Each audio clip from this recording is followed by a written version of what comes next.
PMC പദ്ധതിയിൽ കോൺഗ്രസിൽ രണ്ടഭിപ്രായമുണ്ട്. പദ്ധതി നടപ്പാക്കുന്നത് CPM BJP ഡീലിന്റെ ഭാഗം എന്നാണ് ACC ജനറൽ സെക്രട്ടറിയായ KC വേണുഗോപാലിന്റെ പ്രതികരണം. കേന്ദ്ര ഫണ്ട് വാങ്ങുന്നതിൽ തെറ്റില്ല എന്ന് പ്രതിപക്ഷ നേതാവ് VD സതീശന്റെ വാദം. ഇരുവരുടെയും പ്രതികരണങ്ങളിലേക്ക്.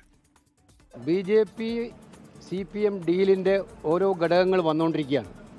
അതിലൊന്നാണ് ഈ PM ശ്രീ പദ്ധതി എന്ന് കണ്ടാൽ മതി. മുഖ്യമന്ത്രിയുടെ മകന് നോട്ടീസ് വന്ന കാര്യം ED മറച്ചു വെച്ചതും അത് CPM മറച്ചു വെച്ചതും നമുക്ക് മനസ്സിലാക്കാൻ പറ്റും. ലാവ്ലിൻ കേസ് 40 തവണ മാറ്റിവെക്കുന്നത് നമുക്ക് മനസ്സിലാക്കാൻ പറ്റും. ഇങ്ങനെ എടുത്തു നോക്കിയ ഒരു പരമ്പര തന്നെയുണ്ട്. അപ്പോൾ അതിൽപ്പെട്ട ഒന്നാണ് PM ശ്രീ പദ്ധതിയും സ്വന്തം പാർട്ടിയുടെ പ്രഖ്യാപിത നയങ്ങളിൽ നിന്നും വ്യത്യസ്തമായിട്ട് അവർ മുന്നോട്ട് പോകുന്നത്. ഗവൺമെൻറ് നെഗോഷിയേറ്റ് ചെയ്ത് അത് ഒഴിവാക്കി കേന്ദ്രത്തിൻ്റെ പണം മേടിക്കുന്നതിൽ ഞങ്ങളിതിരല്ല.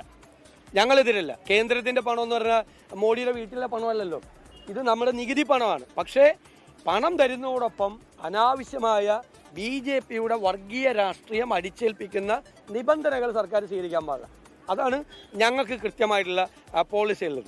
ലോകത്തെവിടെയായാലും ഏത് സമയത്തും 24 വാർത്തകളും ഓഗ്മെന്റഡ് റിയാലിറ്റി പാക്കേജുകളും എക്സ്പ്ലെയിനറുകളും വിശദമായി കാണാൻ ഞങ്ങളുടെ YouTube ചാനൽ നിങ്ങൾക്ക് സബ്സ്ക്രൈബ് ചെയ്യാം.